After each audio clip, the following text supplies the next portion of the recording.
Hello guys, welcome back to our YouTube channel learn homeopathy. आज हम लोग एक और ड्रग के बारे में डिस्कस करेंगे जिसका नाम है एग्नस कैस्टस। वीडियो शुरू करने से पहले ये आपको बताना चाहेंगे कि अगर आप हमारे चैनल पे नए हैं तो प्लीज़ हमारे चैनल को सब्सक्राइब कीजिए और बेल आइकन को प्रेस कीजिए for the daily updates. Agnus castus इस ड्रग का कॉमन नेम है चेस्ट ट्री और ये बिलोंग करता है वर्बिनेसी फैमिली से। तो आते हैं इस ड्रग के कॉन्स्टिट्यूशन पे। फॉर द लिम्फेटिक कॉन्स्टिट्यूशन, तो इससे क्या पता चलता है कि जो पेशेंट्स होते हैं एग्नस कैस्टस के, तो उनको जनरली लिम्फ रिलेटेड प्रॉब्लम्स होता है। वो हो सकता है लिम्फ नोड्स पे इन्फ्लामेशन या वेसल्स में प्रॉब्लम। तो जनरली लिम्फ रिलेटेड कोई प्रॉब्लम होता है एग्नस कैस्टस के पेशेंट को। Premature old age, melancholy, apathy, mental distraction, self-contempt arising in young person from the abuse of sexual powers from seminal losses। तो इससे क्या पता चलता है, प्रीमैच्योर ओल्ड एज जो पेशेंट्स होते हैं वो बहुत ही अर्ली एजिंग करते हैं, मतलब जितना उनका उम्र होता है वो उससे ज़्यादा बड़े या फिर बूढ़े लगते हैं। मेलैंकोली, तो पेशेंट्स जो होते हैं एग्नस के वो हर समय किसी गम में डूबे हुए रहते हैं। एपैथी, तो हर काम में एक अनीहा काम करता है कि कुछ करने का मन नहीं है, ऐसे ही लगता है उनको। मेंटल डिस्ट्रैक्शन, वो हर समय किसी भी ख्याल में खोए हुए रहते हैं, किसी भी एक ख्याल पे थमते नहीं। सेल्फ कंटेम्प्ट, तो ये जो पर्सन्स होते हैं उनको अपने ऊपर बहुत गुस्सा आता है या खुद से नाराज रहते हैं। किसी भी चीज़ उनके लाइफ में हो रहा हो वो खुद को ही उसके लिए कोसते हैं और उसको ही मतलब खुद को ही उसके लिए रिस्पॉन्सिबल मानते हैं। तो ये जो जनरली देखा जाता है ये यंग पर्सन में देखा जाता है जो मतलब मेंटली बहुत डिस्ट्रैक्टेड रहते हैं। और ये प्रॉब्लम शुरू जो होता है मेनली होता है from the abuse of sexual powers.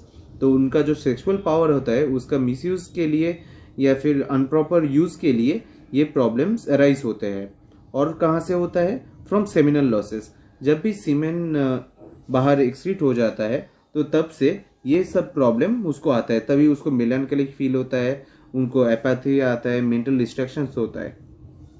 Old Sinners with importance and gleet, unmarried persons suffering from nervous debility. Old Sinners मतलब पुराने पापी, विथ इम्पोर्टेंस एंड ग्लीट, तो इनको नपुंसक कहते हैं। तो नपुंसकता होता है कि इम्पोर्टेंस होता है, एंड ग्लीट, ग्लीट मतलब कोई भी secretion from the urethral tract. वो हो सकते हैं व्हाइट कलर के, येलो कलर के या फिर ग्रीनिश कलर के। तो जनरली ये दिखाई देते हैं अनमैरिड पर्सन में जिनका अभी तक शादी नहीं हुआ, सफरिंग फ्रॉम नर्वस डेबिलिटी। कोई नर्व रिलेटेड कोई जो इशू में वो सफर करते हैं उनमें ये प्रॉब्लम जनरली दिखाई देता है। अब आते हैं मेंटल जनरल्स पे। Absent minded, reduced power of insight, cannot recollect, has to read a sentence twice before he can comprehend। तो मेंटल में हम देखें तो एब्सेंट माइंडेड, बहुत ही खोए खोए रहते हैं। ये जो एग्नस कैस्टस के पेशेंट होते हैं वो मतलब अपने खुद में नहीं होते, बहुत ही इधर उधर के बातें उनके दिमाग में आते हैं। रिड्यूस्ड पावर ऑफ इंसाइट, खुद के अंदर झांकने का जो पावर होता है कि खुद के बारे में किसी चीज़ के बारे में सोचने का, वो उनका बहुत ही कम होता है। कैनॉट रिकलेक्ट, कोई भी बात आपको अगर आप उसको बोले वो फिर से वो याद करने में उसको बहुत ही दिक्कत होता है। Has to read a sentence twice before he can comprehend, कोई भी एक सेंटेंस एक बार में पढ़ के उसको उसका मतलब समझ नहीं आता है, उसे फिर से उसको पढ़ना पड़ता है, उसको दोहराना पड़ता है ताकि उसको उसका मतलब समझ आए। तो ये जो सिम्टम्स है ये हमें दिखता है लाइकोपोडियम में, सेपिया में। नेक्स्ट आते हैं नोज पे। नेक्स्ट आता है nose. Complaints of imaginary odour before the nose as of herring और मास्क। तो एग्नस का जो पेशेंट होता है उनको हर समय एक इमेजिनरी जो स्मेल है उनके नाक पे आता है जो रियल लाइफ में नहीं होता है, पर उनको लगता है कि एक स्मेल उनके आसपास में है। वो स्मेल कैसे है, एज ऑफ हेयरिंग और मास्क। हेयरिंग होता है एक टाइप का सामुद्रिक मछली और मास्क मतलब मस्क डियर। तो ऐसा ही इनका अनप्लीजेंट जो स्मेल होता है तो पेशेंट को लगता है कि ऐसे ही स्मेल उसको घेरा हुआ है, पर जो असल में है ही नहीं। नेक्स्ट जो इम्पोर्टेंट पार्ट है इस मेडिसिन का एग्जाम पॉइंट ऑफ व्यू से, वो है मेल रिप्रोडक्टिव सिस्टम के symptoms. Complete impotence, relaxation, flaccidity, coldness of genitalia, no sexual power और डिजायर। तो एग्नेस का जो पेशेंट होता है वो कंप्लीट इंपॉर्टेंट होता है, मतलब पूर्ण रूप में नपुंसक होते हैं। तो इनका जो जेनिटिलिया होते हैं इसका नेचर कैसा होता है, रिलैक्स्ड। जो पेनिस का मसल्स होता है वो कम्प्लीटली रिलैक्स्ड होता है, फ्लैसिड होता है। एंड कोल्डनेस ऑफ जेनिटिलिया, एक कोल्ड सा फीलिंग, एक ठंड सा फीलिंग लगता है जेनिटिलिया में, जो इरेक्ट नहीं होता, फ्लैसिड है, एकदम फुल्ली रिलैक्स्ड है। नो सेक्सुअल पावर और डिजायर, उनका सेक्सुअल पावर भी रिड्यूस होता है और जो सेक्सुअल डिजायर होता है एक आदमी या औरत में जो नेचुरल होता है वो एकदम होता ही नहीं।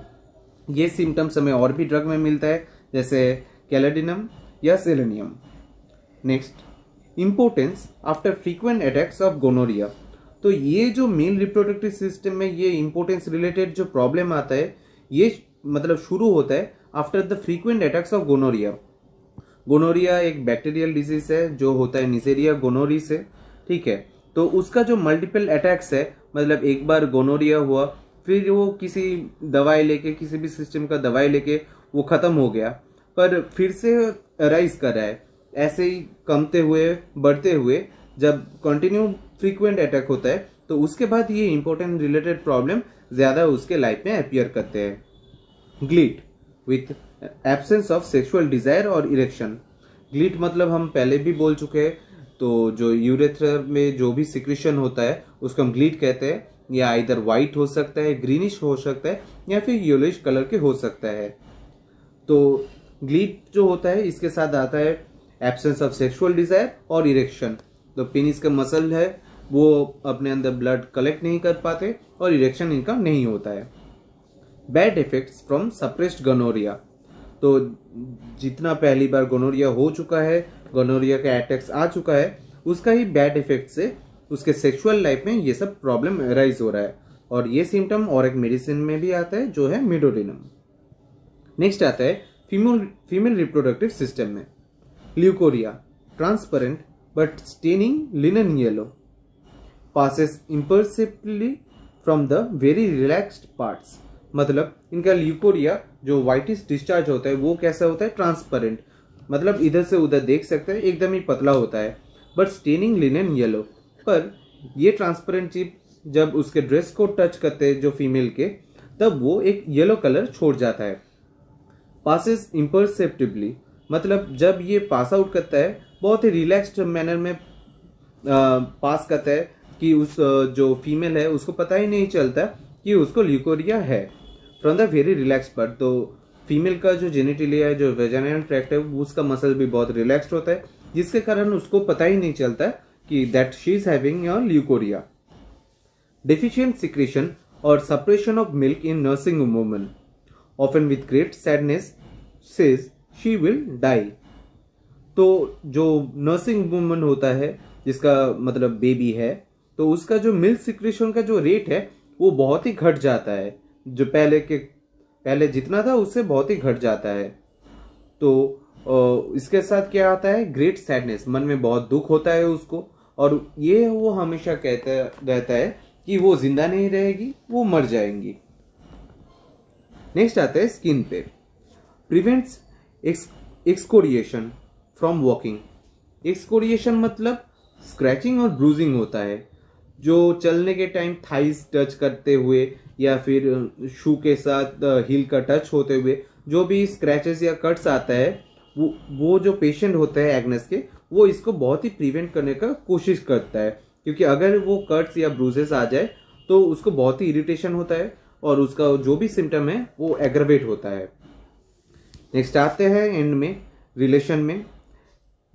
कैलेडिनम and selenium follow well after Agnes in weakness of sexual organs और impotence। जब सेक्सुअल ऑर्गन का मेलफंक्शन या फिर इम्पोर्टेंस का कोई केस आता है, हम जब एग्नेस ऑलरेडी यूज कर चुके हैं, उसके बाद हम कैलेडिनम या फिर सेलेनियम यूज कर सकते हैं for the better results. So thank you guys ये वीडियो सुनने के लिए। Hope you like the video. अगर आपको वीडियो पसंद आता है तो प्लीज एक लाइक छोड़ के जाइए एंड थैंक यू अगेन।